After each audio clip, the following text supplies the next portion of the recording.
Saat kita itu bertetangga dengan non-muslim atau bahkan berteman dengan non-muslim, memberi hadiah kepada non-muslim, yang itu notabene sudah banyak sebenarnya dilakukan oleh Rasulullah SAW sendiri di masa lalu itu lalu tidak kok menghambat kualitas iman kita sebagai seorang muslim. Saling menolong, menebarkan kasih sayang, mewujudkan perdamaian, membangun kerukunan, banyak sekali inti-inti pokok ajaran agama itu. Nah, tapi tidak semua ajaran agama itu terklasifikasi ke dalam yang usuliyah, karena ada juga yang furu'iyah, yang cabang.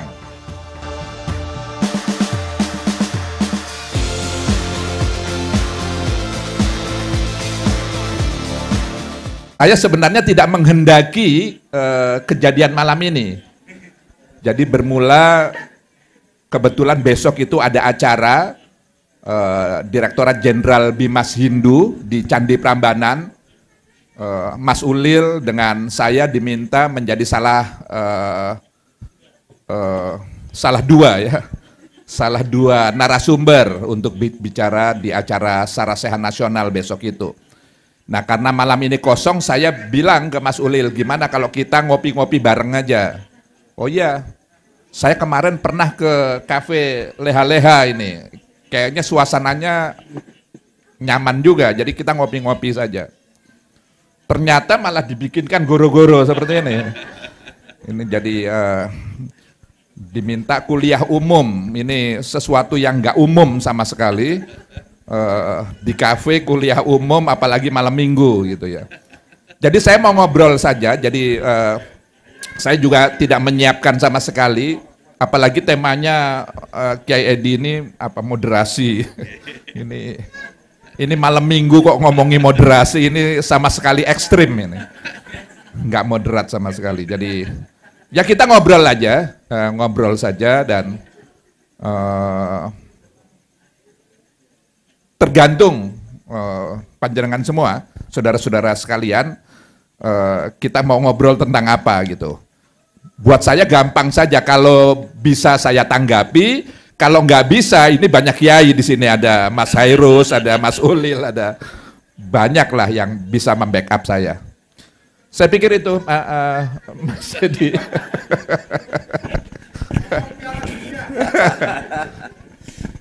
Tapi memang begini, ini sekedar pengantar ya, karena temanya moderasi. Jadi orang seringkali salah paham. Saya ingin sedikit saja. Ini khususnya bagi teman-teman muda, para sahabat yang masih relatif usia muda, yang saya harapkan juga tidak ikut-ikutan salah paham.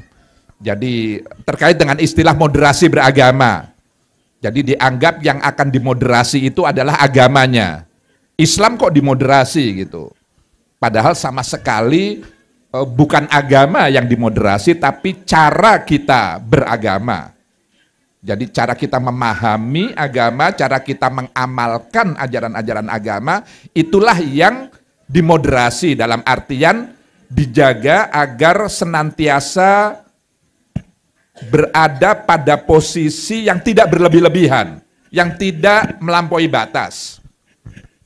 Yang dikenal dengan istilah ekstrim. Jadi ekstrim itu berlebihan atau melampaui batas. Moderasi adalah upaya agar cara kita memahami Islam, cara kita mengamalkan ajaran Islam, ini kalau agama dimaknai sebagai Islam, itu ya cara kita berislam itulah yang sebenarnya dimoderasi itu.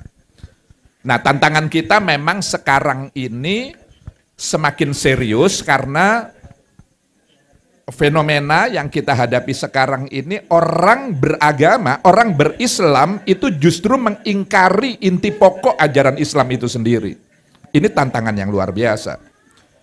Salah satu inti pokok ajaran Islam itu kemanusiaan misalnya.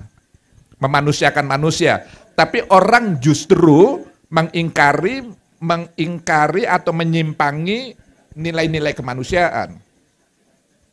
Menebarkan kebencian, caci maki, tindak kekerasan, dan lain sebagainya. Atau inti pokok yang lain. Pesan utama Islam itu adalah membangun kemaslahatan bersama. Tapi orang justru atas nama agama berislam itu justru melakukan perusakan-perusakan di sana sini. Jadi jangankan menjaga, merawat kemaslahatan, tapi justru malah sebaliknya, merusak. Nah yang begini-begini ini banyak sekali. Jadi poinnya adalah tantangan kita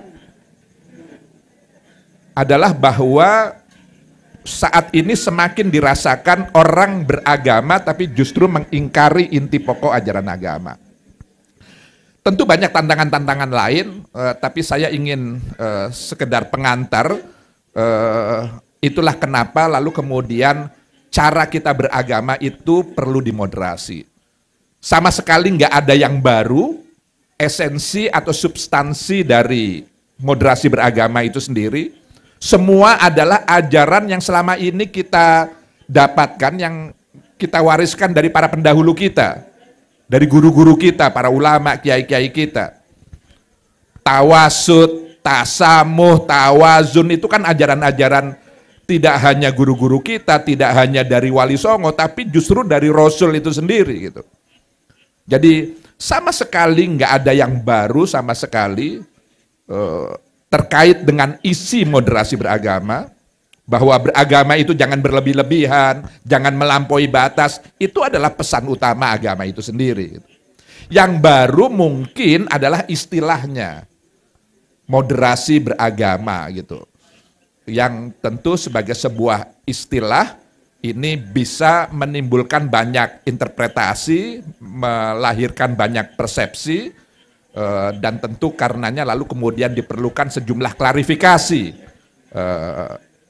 terkait dengan keragaman interpretasi dan persepsi itu. Tapi hakikatnya adalah sederhana saja, bagaimana beragama itu jangan berlebih-lebihan, jangan melampaui batas. Saya pikir itu, Mas, sekedar pengantar itu dalam konteks Indonesia. Saya sebenarnya lebih senang kalau kita dialog saja, sehingga lalu kemudian sesuai dengan apa yang diharapkan dari sahabat-sahabat sekalian, saudara-saudara sekalian terkait dengan tema ini. Demikian, monggo. Aplaus meriah itu.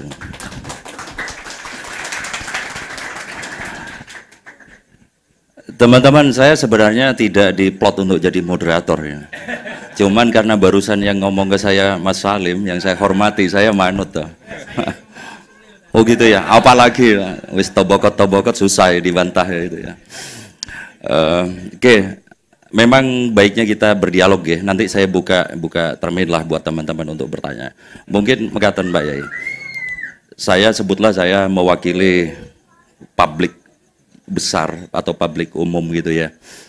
Setiap kali banyak orang mendengar istilah moderasi Islam, moderasi agama itu lalu spontan yang terstempel di kepala kebanyakan orang itu adalah ini upaya untuk melonggarkan ikatan batin rohani spiritual seorang muslim terhadap agamanya demi kemanusiaan yang majemuk gitu ya.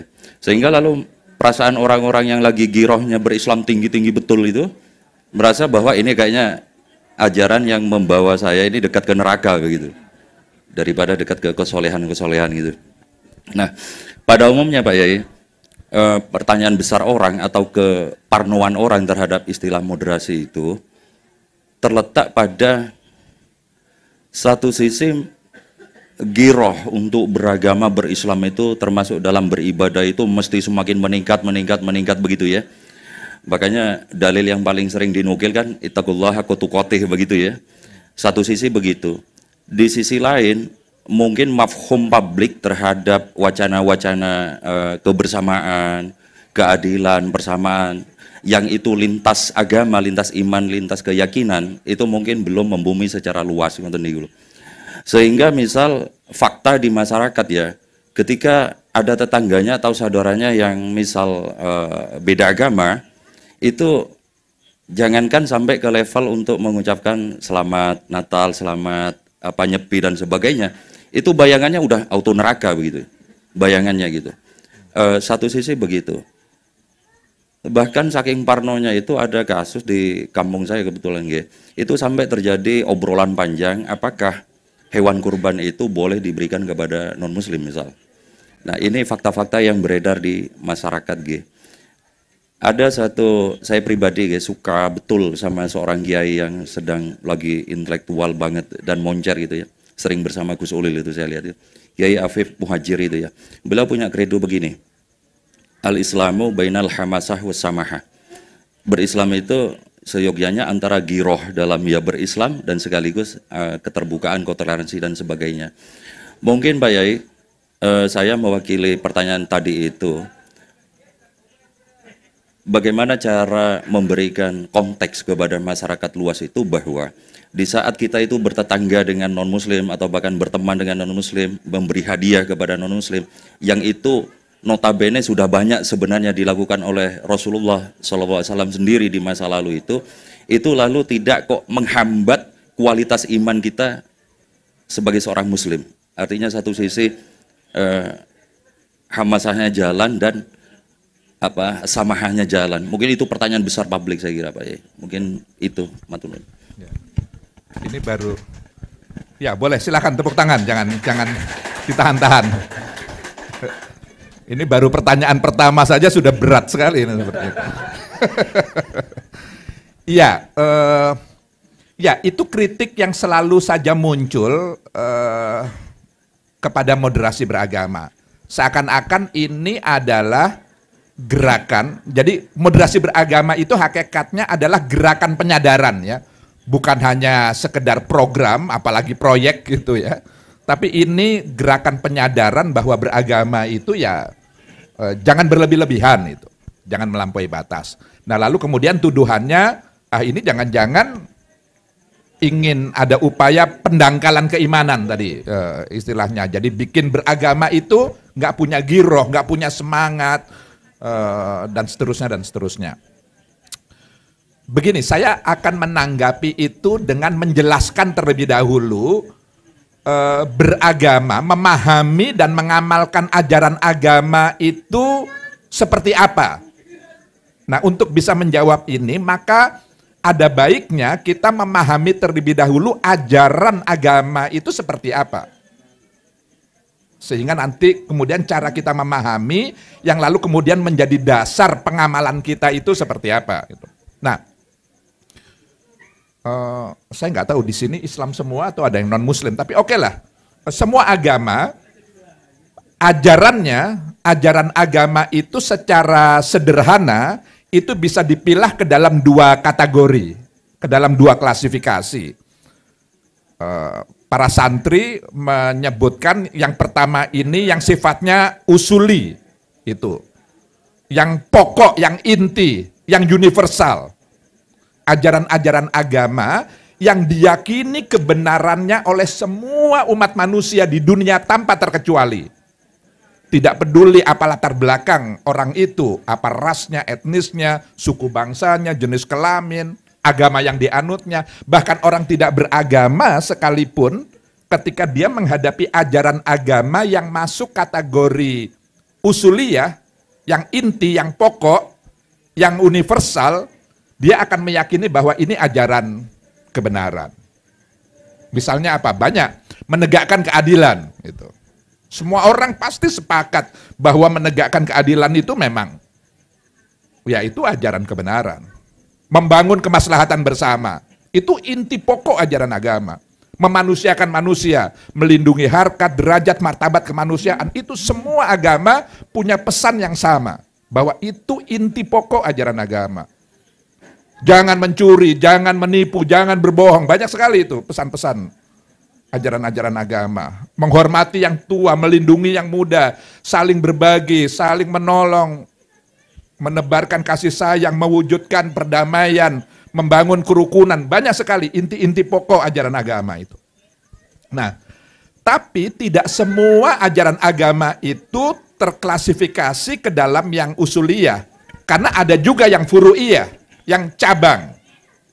Kalau di sini universal, di sini partikular. Yang furu'i, yang cabang. Yang jangankan diyakini oleh semua umat manusia di dunia akan kebenaran ajaran yang sifatnya partikular ini, Bahkan sesama penganut satu agama saja itu belum tentu meyakini bahwa ini ajaran kebenaran. Misalnya apa? Kunut di sholat subuh itu yang benar pakai kunut atau enggak sih sebenarnya gitu. Ini wilayah di sini nih. Banyak sekali hal-hal yang ikhtilafiyah, yang furu'iyah itu. Menentukan satu Ramadan, mengakhirinya, itu harus cukup dengan hisab saja atau harus pakai ru'yah misalnya. Banyaklah hal-hal yang. Nah, moderasi beragama itu tidak mengurusi, tidak fokus kepada wilayah furu'iyah, tidak. Karena wilayah ini cukup dengan pendekatan toleransi saja. Saling menghargai, saling menghormati keragaman di wilayah ini.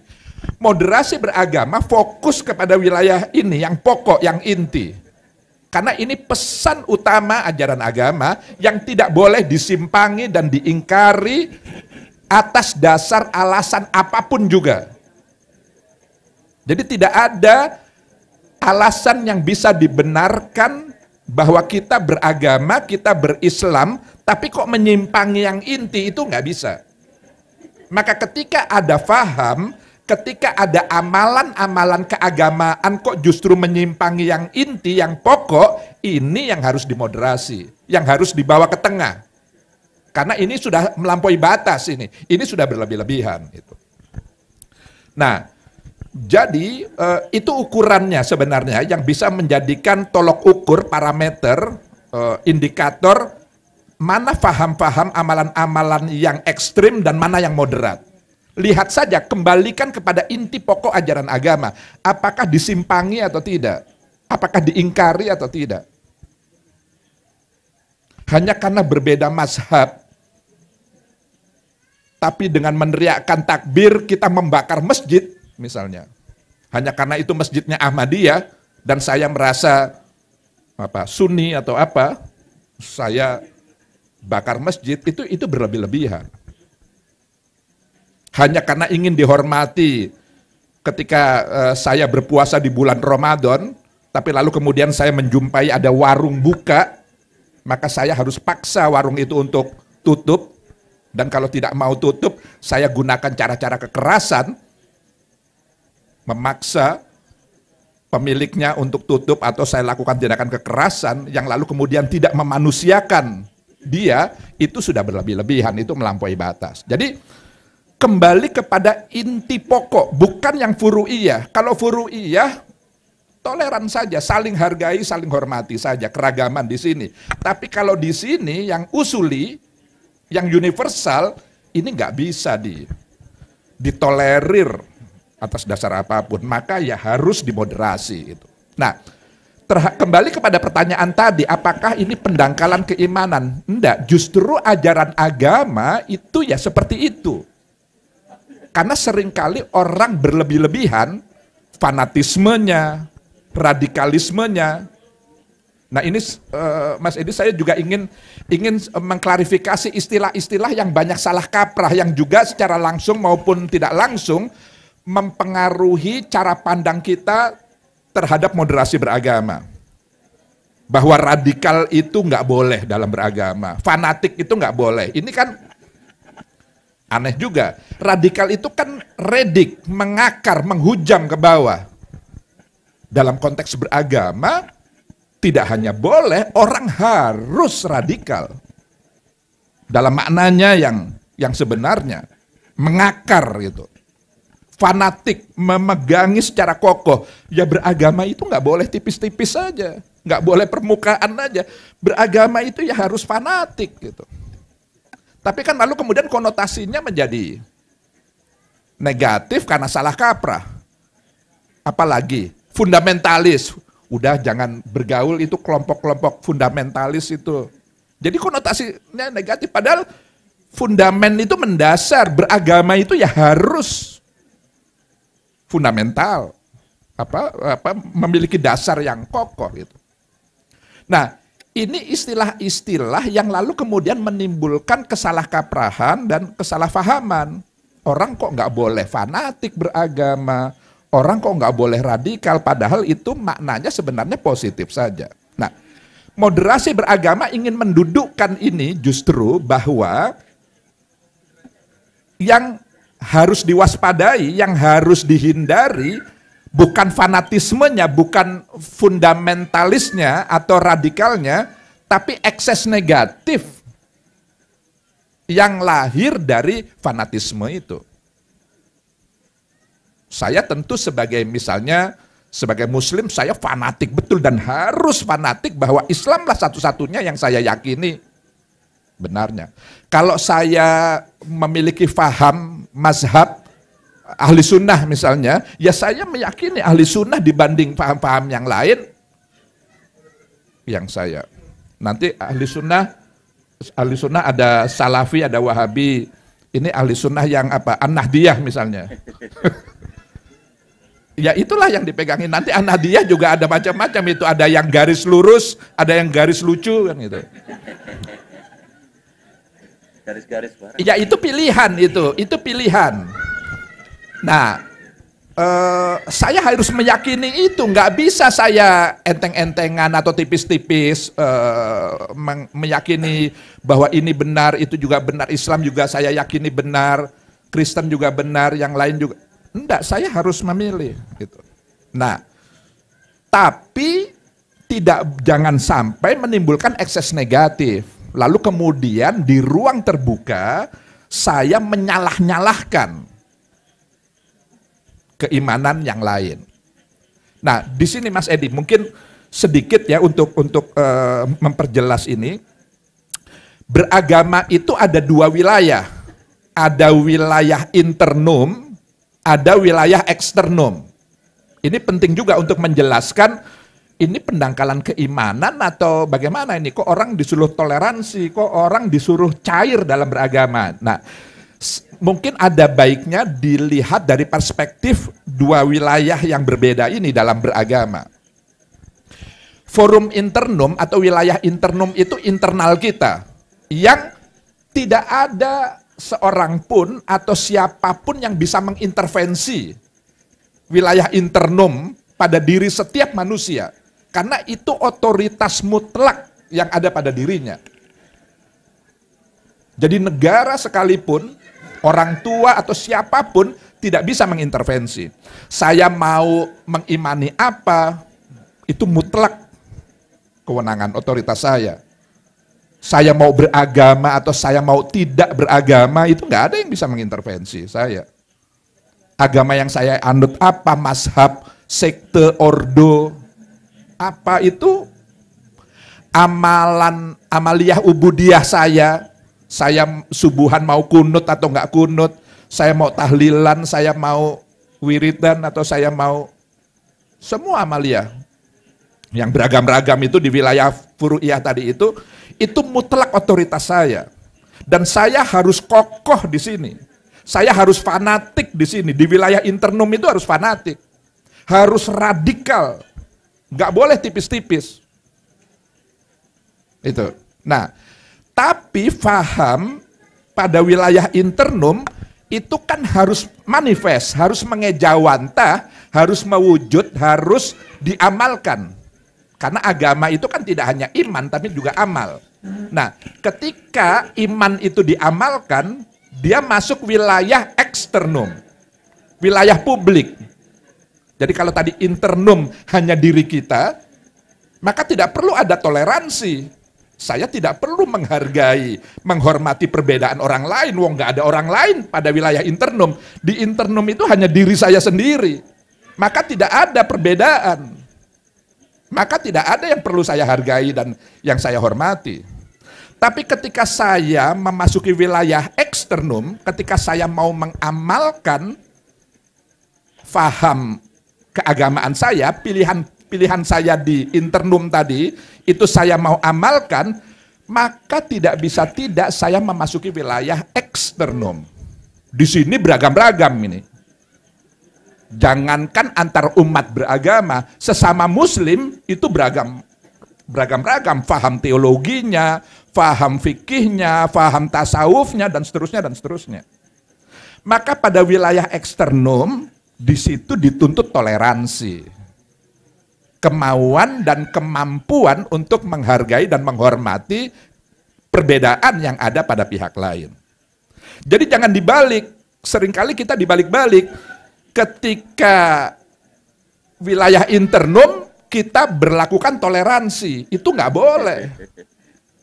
Oh, Islam juga benar, ajaran Kristus juga benar, ajaran sang guru utama Buddha juga benar. Nggak bisa, di wilayah internum itu harus satu yang diyakini. Apa? Lalu kemudian di wilayah eksternum justru ingin memaksakan penyeragaman. Itu terbalik, justru di wilayah eksternum itu toleransi yang harus diterapkan. Nah, jadi kembali kepada pertanyaan tadi, pendangkalan itu sebenarnya dilihat dalam hal apa? Mungkin melihatnya ketika wilayah eksternum, tapi ketika kita toleran di wilayah eksternum, itu tidak lalu kemudian diartikan itu akan menggerus, mereduksi atau menghilangkan bahkan keyakinan kita di wilayah internum. Karena begini, ini juga problem juga pemahaman kita tentang toleransi. Mohon maaf saya jadi agak sedikit panjang ini penjelasannya.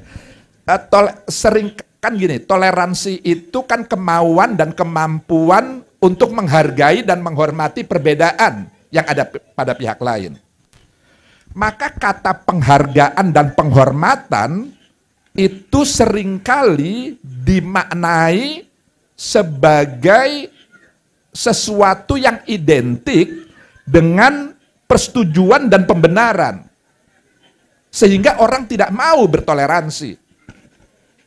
Saya nggak mau menghargai perbedaan. Orang yang berbeda iman dengan saya tidak hargai, saya tidak hormati. Nanti jangan-jangan saya dituduh menyetujui perbedaan itu. Atau saya membenarkan. Itu ada semacam persepsi atau cara pandang seperti itu yang sama sekali tidak benar.